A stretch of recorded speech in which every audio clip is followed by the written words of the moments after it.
Hello, everyone. How are you doing today?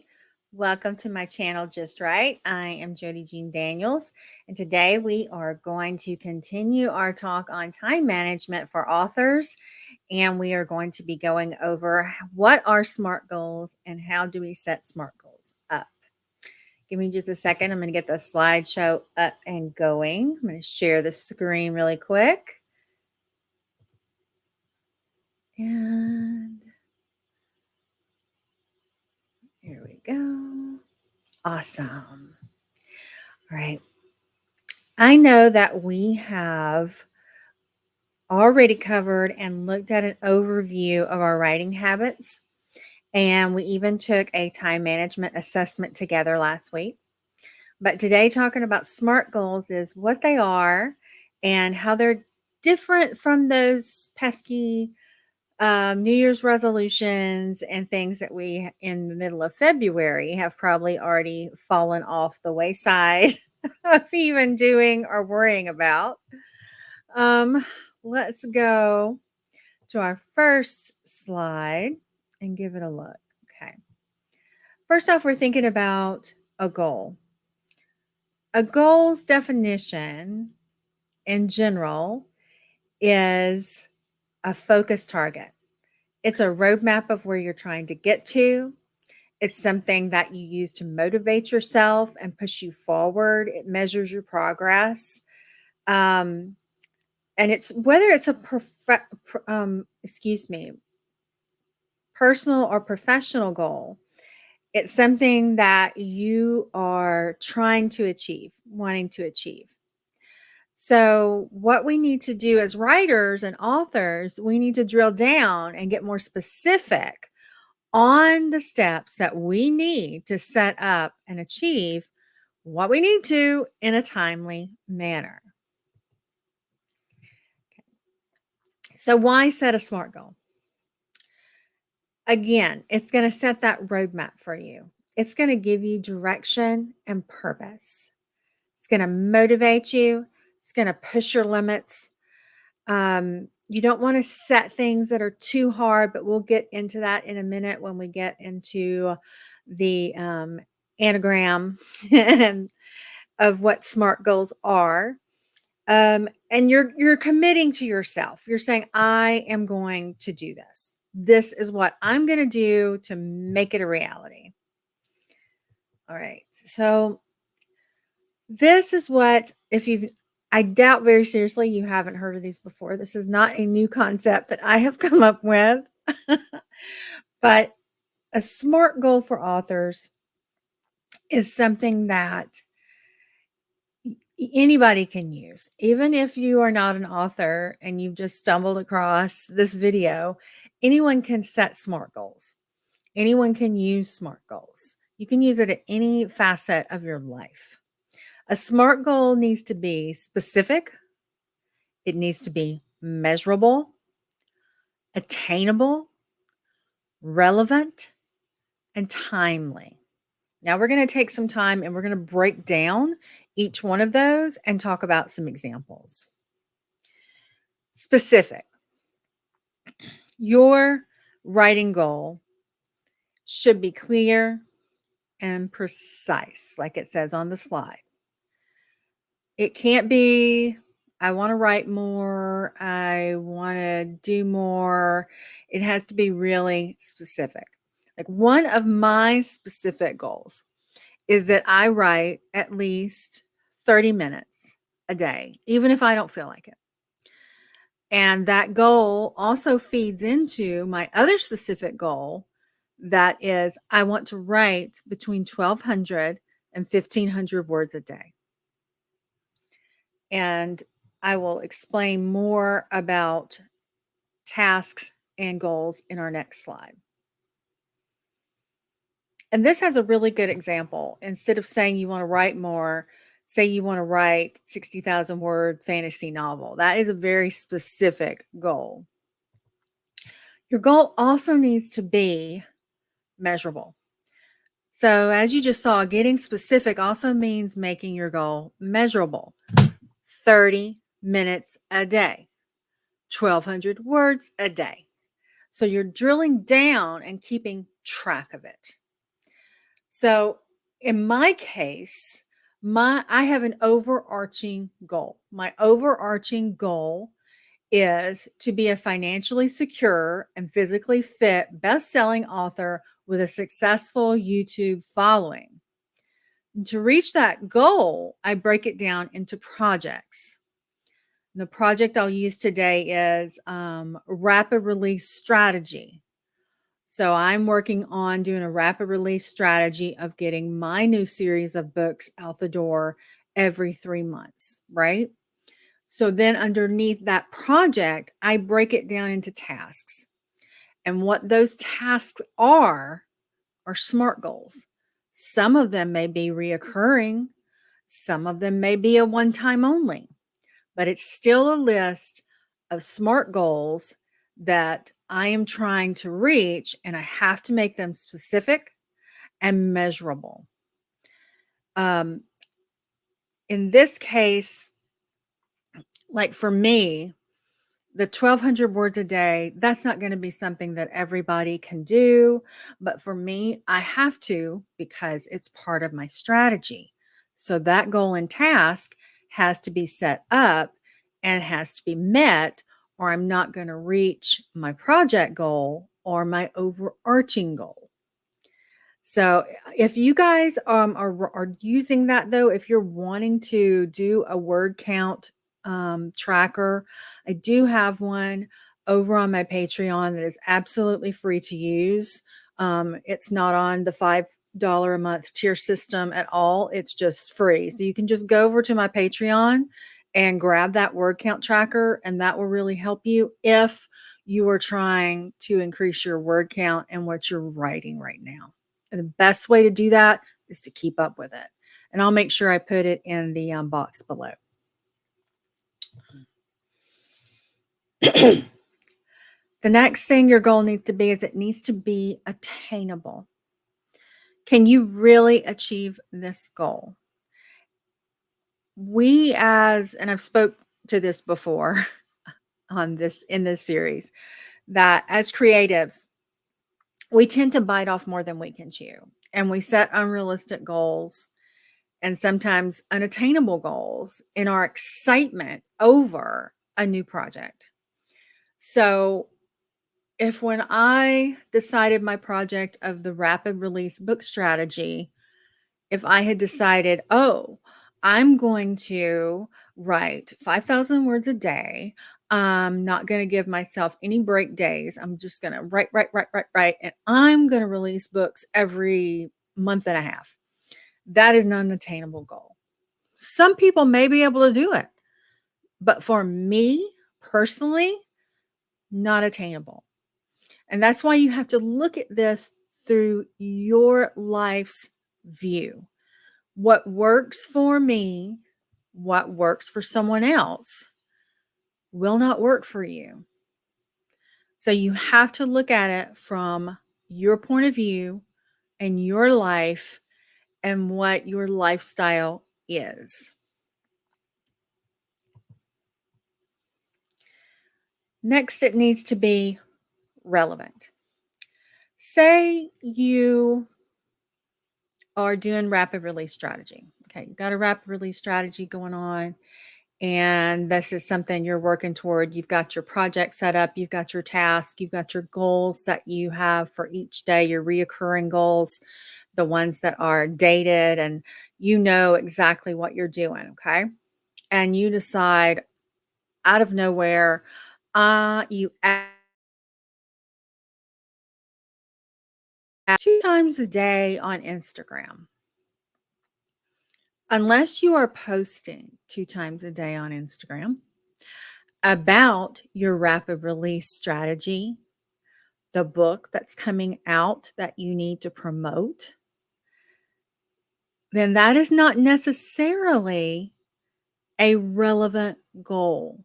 It's not going to help you in the future for your rapid release book strategy or whatever yours may be to do that. So you have to ensure that your goals are aligning with with the vision that you're casting for yourself, We all need to be vision casters in our own life.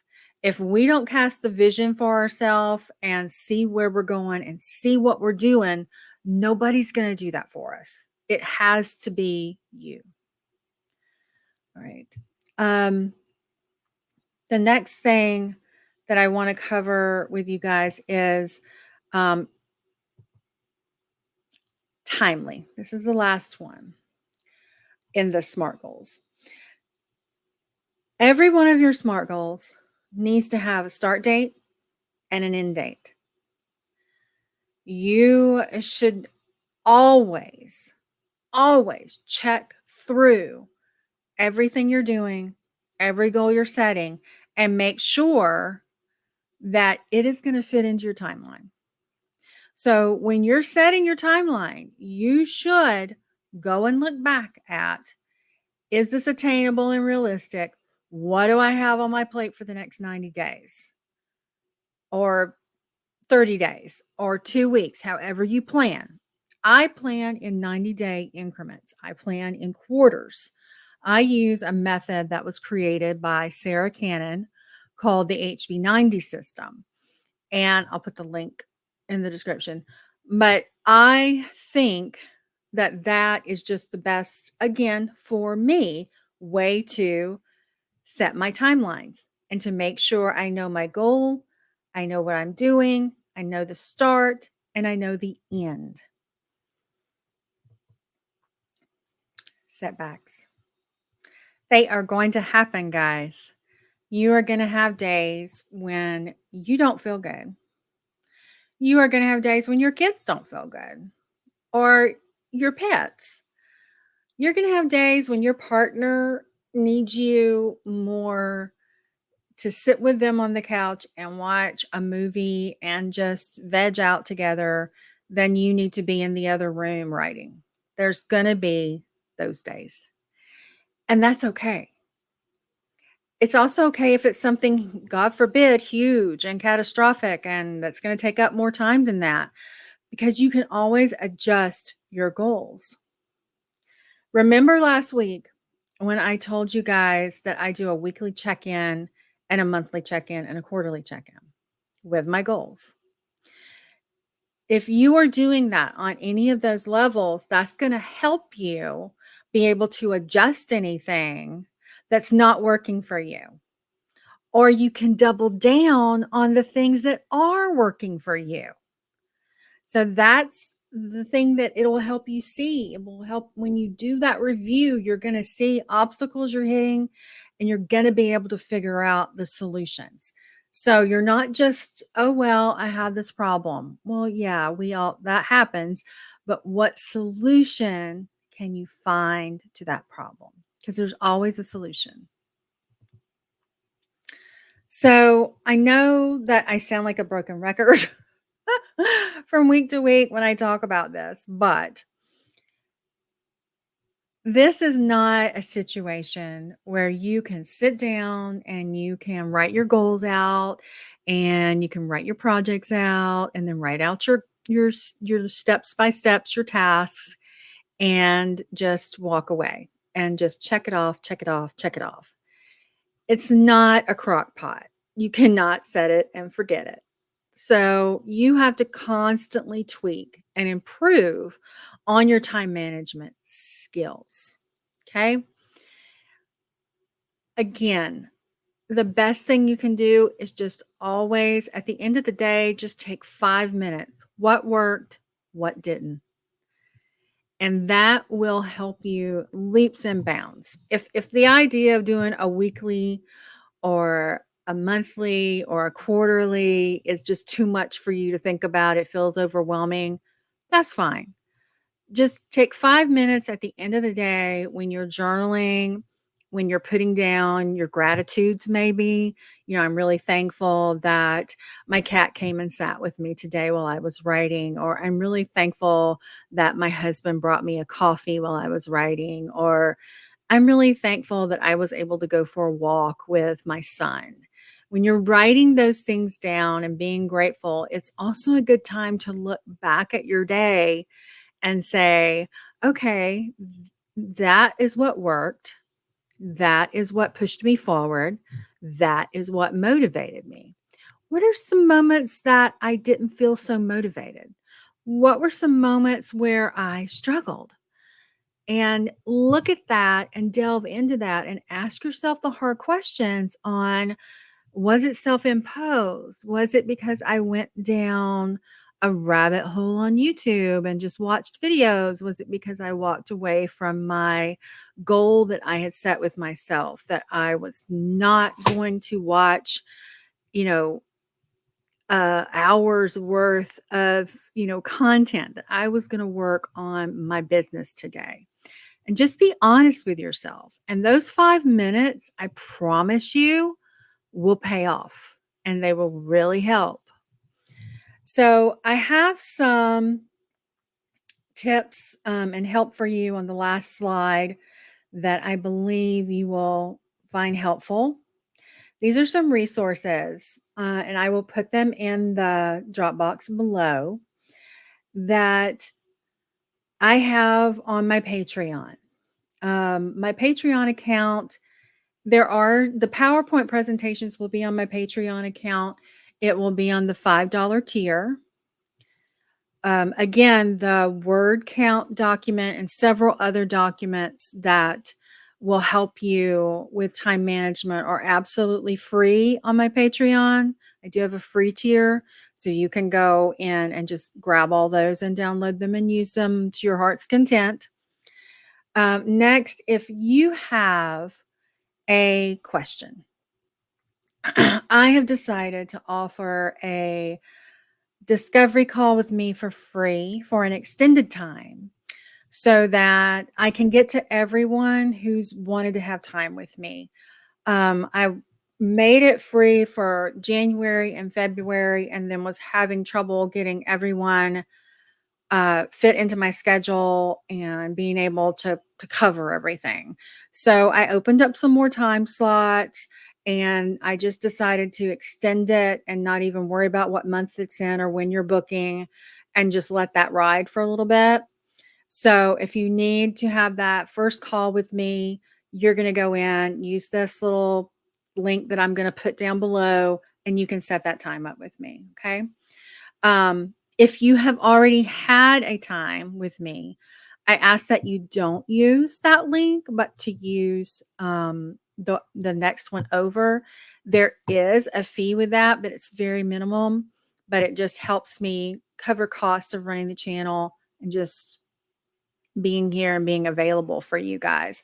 I also have a explore your story ideas, and they come in 60-minute and 90-minute calls. So again, there is a cost associated with those, but it's very minimal.